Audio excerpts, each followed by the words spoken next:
নিজেকে চেষ্টা করছিলেন আমি পারবো, এই দেহটা আমার, এই শরীরটা আমার। জগৎকে কি শিক্ষা দিচ্ছেন? আমি আমার এই কথাগুলো ভুলে যেতে হবে।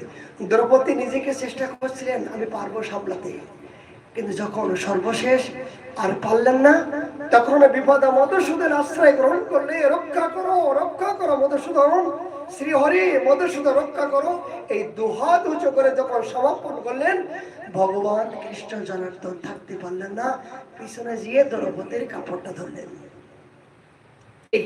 ভক্তের যখন অনুরাগ হয়, সমাপিত হয়, ভগবান চক্র রূপ নিয়ে ভক্তের পিছনে ধরেন রক্ষা করার জন্য।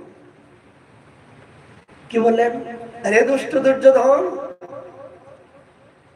ধর, আমি ধরলাম ভক্তের এই কাপড়।